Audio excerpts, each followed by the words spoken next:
워커힐 이름은 많이 들어봤는데 저는 이번에 처음 와봤습니다. 여기에는 총 3가지 호텔이 있습니다. 그랜드 워커힐, 비스타 워커힐, 그리고 오늘 저희가 다녀온 더글라스 하우스가 있습니다. 워커힐 호텔 자체가 산자락에 위치해 있어서 굉장히 프라이빗한 느낌이 있는데요. 그중 더글라스 하우스는 산자락 더 위쪽에 있어서 더 조용하고 힐링 여행에 딱 맞는 곳이더라고요. 저는 평일에 디럭스 더블룸을 예약했는데 가격은 25만원대였습니다. 보통 평일에도 30만원이 넘고 주말에는 50만원이 넘는 호텔이라 나름 저렴하게 예약을 했습니다. 더글라스 하우스의 특징을 짧게 말씀드리자면 성인만 숙박이 가능한 호텔이고 숙박 시 점심, 저녁, 조식까지 3끼가 모두 포함된다는 점이에요. 체크인 후 오후 3시부터 5시까지 라이트 스낵, 저녁 7시부터 9시까지는 더글라스 아워, 그리고 아침 7시부터 10시까지는 라이트 브렉퍼스트가 제공됩니다. 자세한 후기는 영상을 보여드리면서 말씀드릴게요. 저는 발렛 대신 주차타워에 직접 주차를 했는데요. 생각보다 평일에도 사람이 많아서 자리 찾기가 쉽진 않았습니다. 주차타워와 워커힐 호텔이 연결되어 있어서 워커힐 호텔 로비를 잠깐 구경하고 셔틀버스를 타러 호텔 앞으로 나왔는데요. 따로 셔틀 예약을 할 필요 없이 여기 정문에서 직원분께 목적지를 말씀하시면 목적지에 맞는 셔틀이나 승용차를 배차해 주십니다. 사람이 많은 시간에는 셔틀버스로, 사람이 적을 때는 제네시스 전기차로 운행을 하더라고요. 저는 아쉽게도 셔틀버스를 타고 이동했는데 더글라스 하우스까지는 2분도 채 안 걸려서 크게 불편함 없이 도착했습니다. 걸어서 갈 수도 있는 거리지만 짐이 있다면 무조건 셔틀을 이용하는 걸 추천드려요. 건물은 생각보다 연식이 있어 보이더라고요. 알고 보니 1963년 4월에 준공된 건물인데 당대 유명한 건축가 김수근 선생님께서 설계하신 건물이더라고요. 역사가 있는 건물이지만 내부는 리뉴얼을 거쳐서 깔끔하고 산속 별장에 온 듯한 느낌이 확 들었습니다. 체크인은 온라인으로 미리 했고요. 로비에서 키오스크를 통해 바로 객실 키를 발급받았습니다. 그리고 직원분께서 호텔 시설과 이용 시간을 자세하게 설명해 주셨는데 정말 친절하게 안내해 주시더라고요. 체크인을 하고 바로 객실로 가봤는데요. 방은 들어가자마자 별장 같은 느낌이 물씬 났습니다. 우드톤 인테리어가 많아서 따뜻한 분위기가 나더라고요. 모든 객실에는 테라스가 있어서 나가봤는데 워커힐 호텔 건물 너머로 한강이 살짝 보이더라고요. 다만 모기나 벌레가 좀 있어서 오래 있지 못하고 금방 들어왔습니다. 미니 냉장고 안에 있는 음료는 모두 무료로 제공되고요. 화장실은 샤워 부스로 깔끔하게 되어 있었습니다. 짐만 간단히 두고 바로 라운지로 가봤습니다. 체크인 당일에는 오후 3시부터 5시까지 라이트 스낵이 제공되는데요. 이름처럼 가벼운 간식 위주라서 과자, 케이크, 마카롱 정도가 있었고 음료는 우유, 탄산음료, 커피가 준비되어 있었습니다. 식사로는 부족하지만 간식으로 즐기기엔 충분했고 저희는 맛있게 먹었습니다. 더글라스 하우스 건물 자체는 층고가 높지 않아서 조금 아담한 느낌이 있는데요. 인테리어를 잘 해놔서 감성은 확실히 있었습니다. 창가 쪽 좌석에서는 한강이 보이긴 해서 인기가 많더라고요. 창가 쪽 자리를 원하신다면 조금 일찍 오시는 걸 추천드립니다. 간식을 다 먹고 이번에는 내부 시설들을 둘러봤는데요. 책을 읽을 수 있는 도서관이 있어서 가봤습니다. 규모가 크진 않지만 아기자기한 소품들이 잘 꾸며져 있고 책도 주제별로 다양하게 준비되어 있었습니다. 신작 서적들을 주기적으로 큐레이션 하고 있더라고요. 분위기도 조용하고 창밖으로 나무가 보여서 차분하게 책을 읽기 좋은 공간이었습니다. 다음 시설은 룸 아차라는 공간인데요. 여기서는 간단한 보드게임, 미니 당구대, 미니 축구게임 등을 즐길 수 있습니다. 다만 아쉬운 점도 있었는데요. 당구채가 꽤 낡아 있었고 책상 위 안내문에는 아직도 시설 이용 시 마스크 착용 필수라는 문구가 적혀 있더라고요. 불편한 건 없었지만 관리가 다소 소홀한 느낌이 들었습니다. 이외에도 셀프 코인 세탁실, 다리미와 다림판, 얼음을 뽑을 수 있는 제빙기, 그리고 간단한 간식이나 생필품을 살 수 있는 자판기도 있었습니다. 참고로 더글라스 하우스에는 편의점, 헬스장, 수영장이 따로 없기 때문에 해당 시설을 이용하시려면 셔틀을 타고 그랜드 워커힐 건물로 가시면 이용하실 수 있어요. 저희는 1박 2일 일정이라 굳이 이용하지는 않았습니다. 로비 쪽도 다시 구경을 해봤는데요. 로비에는 편하게 앉을 수 있는 의자들이 많고 수증기 벽난로도 있어서 불멍하기 좋더라고요. 오브제들도 하나하나 신경 쓴 게 느껴져서 감성이 있었습니다. 저희는 로비에서 잠깐 시간을 보내다가 저 혼자 산책을 하러 나가봤는데요. 호텔 주변에는 산책 코스가 몇 개 있었는데 저는 포레스트 포토존 코스로 가봤습니다. 호텔 내부에 있는 산이라 그런지 사람이 아무도 없어서 조금 무섭긴 했는데요. 가다가 청설모 한 마리도 만나서 깜짝 놀랐습니다. 엄청 귀엽더라고요. 산 자체가 높지는 않아서 5분 정도면 정상에 도착할 수 있었고, 산 정상에는 캠핑용 데크 같은 공간과 규칙적으로 배열된 나무들이 있어서 사진 찍기 좋았습니다. 다만 특별한 뷰나 시설은 없기 때문에 가볍게 산책용으로 오시는 걸 추천드려요. 올라갈 때보다 내려올 때가 더 미끄러워서 오히려 내리막길이 더 힘들더라고요. 산책을 마치고 내려와서 셔틀을 타고 이번에는 워커힐 호텔 건물로 이동했습니다. 이곳에는 베이커리가 있어서 구경해 봤는데요. 케이크와 다양한 빵, 아이들 과자류까지 판매하고 있었습니다.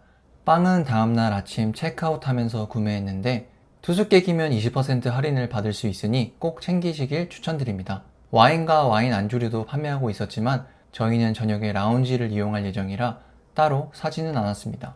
구경을 마치고 이번에는 워커힐 안에 있는 피자힐에 가봤습니다.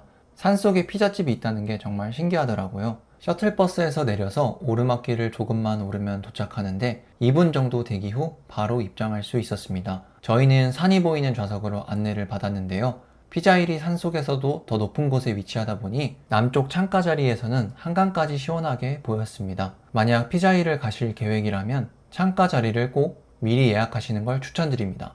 저희는 하프앤하프로 갈릭 새우 피자와 콤비네이션 피자를 주문했는데요. 8만원이 넘는 피자는 처음 먹어보는 것 같아요. 조금 비싸긴 하더라고요. 그래도 맛은 있었습니다.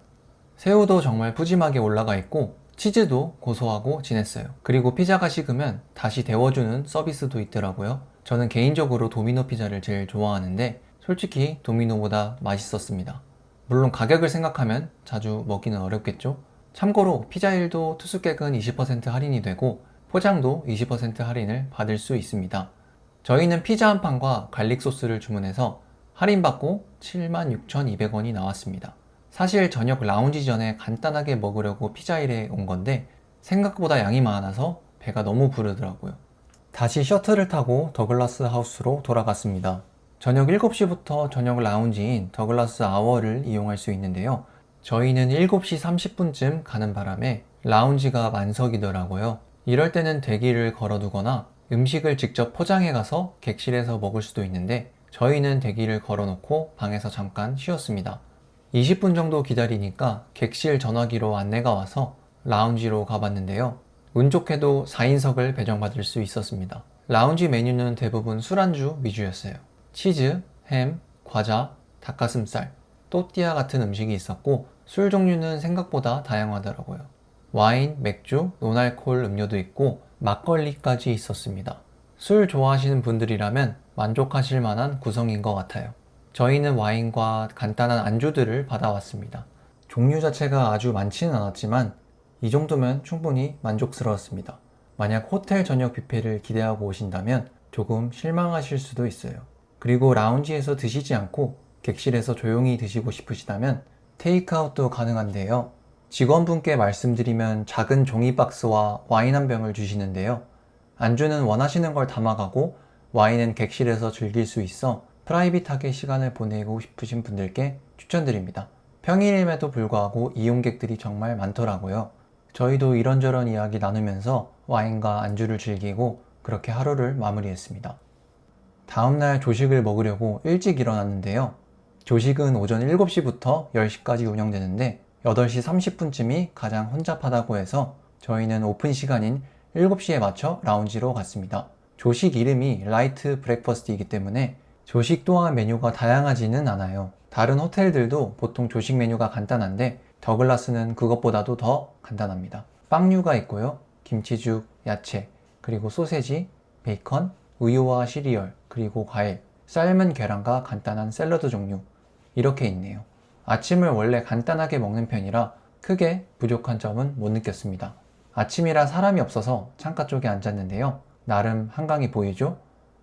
조식을 다 먹고 산책을 나가봤는데요. 어제 안 갔던 포레스트 파크를 가보려고 했는데 운영 시간이 아니라서 가보지는 못했습니다. 아침에 러닝 하시는 분들도 계시고 일찍부터 산책을 많이 하시더라고요. 그리고 체크아웃 시간에 맞춰서 셀프 체크아웃을 하고 셀프로 셔틀을 불러서 워커힐 호텔 건물로 갔습니다. 이번에는 제네시스 전기차를 탔는데요. 대접받는 느낌이라 기분이 좋더라고요. 이렇게 더글라스 하우스에서 1박 2일을 해봤는데요. 좋았던 점을 이야기하자면 첫 번째로는 나름 새끼를 챙겨주는 호텔이라서 좋았습니다. 이렇게 라운지를 3번이나 추가금 없이 이용할 수 있는 호텔은 처음이었는데요. 그 부분에서는 굉장히 좋았습니다. 두 번째로는 셔틀 이용이 너무 편리합니다.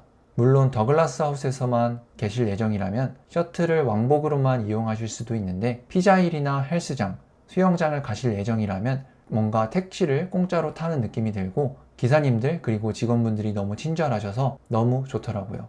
세 번째는 노키즈 존과 더글라스의 분위기입니다. 산속 별장처럼만 꾸며놓은 게 아니라 정말 산속 별장이에요. 정말 조용하고 숲들에 둘러싸여 있어서 정말 쉬는 느낌이 났습니다. 더글라스가 태교 여행으로 인기가 많다던데 서울이라 가깝고 정말 조용한 곳이라서 이해가 가더라고요.